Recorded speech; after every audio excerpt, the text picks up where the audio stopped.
सड़क हादसों को रोकने के लिए हाल ही में हिट एंड रन कानून में हुई बड़ी तब्दीली के बाद ट्रांसपोर्ट एसोसिएशन ने देश भर में ट्रकों के पहिए रोक दिए थे।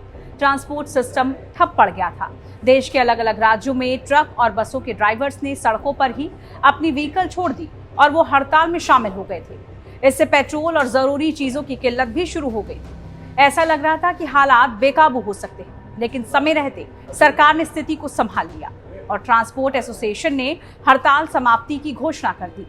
सरकार ने कहा कि हिट एंड रन कानून को अभी लागू नहीं किया जाएगा और इस पर विस्तृत चर्चा की जाएगी।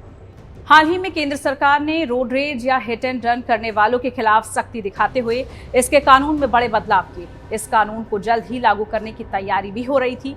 नए कानून के तहत अब कोई ड्राइवर रोड एक्सीडेंट करके भाग नहीं सकता। अगर कोई ऐसा करता भी है और घायल को सड़क पर ही छोड़ देता है तो उसे 10 साल की सजा होगी और 7 लाख तक का जुर्माना भरना पड़ सकता है। हालांकि यदि एक्सीडेंट करने वाला ड्राइवर घायल आदमी को हॉस्पिटल तक पहुंचा देता है तो उसकी सजा कम भी हो सकती है। सरकार की दलील है कि इस नई तब्दीली से सड़क पर होने वाले हिट एंड रन के मामले में कमी आएगी और मौतों की संख्या भी घटेगी। लेकिन ट्रांसपोर्ट एसोसिएशन को कानून के इसी प्रावधान पर सख्त आपत्ति थी। हिट एंड रन कानून में बदलाव आने के बाद ड्राइवरों में इस बात का डर समा गया था कि ये तब्दीली उनके खिलाफ की गई है। अगर नए नियम के मुताबिक यदि वो घायल की मदद करने जाते हैं, ऐसे में उन्हें भीड़ के गुस्से का सामना करना पड़ सकता है।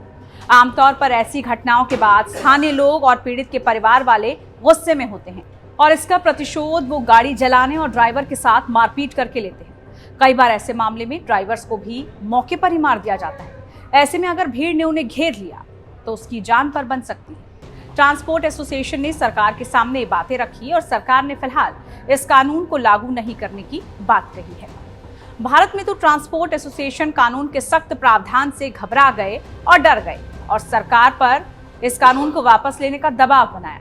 लेकिन दुनिया के कई ऐसे देश हैं जहां इसके लिए सख्त कानून है। दक्षिण कोरिया एक ऐसा देश है जहां इस तरह के अपराध को गंभीरतम अपराध की श्रेणी में रखा जाता है। एक तो लापरवाही की वजह से किसी को चोट पहुंचे और दूसरा क्राइम करने वाला उसे छोड़कर भाग जाए। इसे रोकने के लिए एक्ट ऑफ एग्रीवेटेड पनिशमेंट के तहत 2 सेक्शन हैं। दक्षिण कोरिया में हिट एंड रन के मामले में अगर कोई ड्राइवर मदद किए बगैर भाग जाए और घायल की मौत हो जाए तो उसे 5 साल से लेकर आजीवन कारावास तक की सजा हो सकती है। वहीं अगर ड्राइवर पीड़ित को दुर्घटना स्थल से हटा दे और फिर उसकी मौत हो जाए तो हत्या का दोषी मानकर आजीवन कैद या मौत की सजा भी दी जा सकती है। वहीं यूके में हिट एंड रन को गंभीर अपराध माना जाता है। ऐसा करने पर 14 साल की कैद और भारी भरकम जुर्माना हो सकता है। इसके अलावा हिट एंड रन के मामूली केस में 2 साल के लिए ड्राइवर का लाइसेंस कैंसिल हो सकता है। अब चीन की बात करें तो वहां भी हिट एंड रन करने वालों के लिए सख्त कानून है। वहां का आर्टिकल 101 ये कहता है कि अगर कोई ड्राइवर किसी आदमी को मारकर भागता है तो न केवल उसे सजा होती है बल्कि उसका ड्राइवर लाइसेंस भी हमेशा के लिए कैंसिल हो जाता है।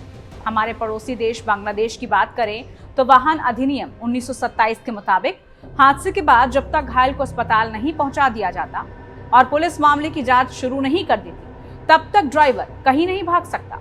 अगर वो ऐसा करता है और इस बीच घायल आदमी की मौत हो जाती है तो ड्राइवर को मौत की सजा मिलती है। वहीं यूएई में तो ये कानून इतना सख्त है कि अगर हिट एंड रन के बाद ड्राइवर गायब हो जाए तो उस पर पहले 45 लाख रुपए का जुर्माना ठोक दिया जाता है।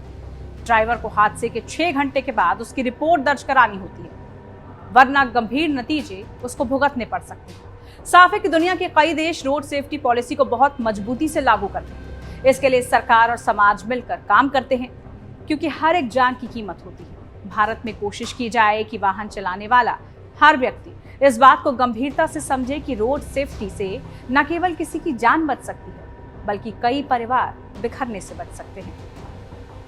अगर आपको ये वीडियो अच्छी लगी हो तो उसको लाइक कीजिए, शेयर कीजिए, साथ ही कमेंट करके भी बताइए। बने रहिए आप टाइम्स नाउ भारत डिजिटल के साथ। नमस्कार।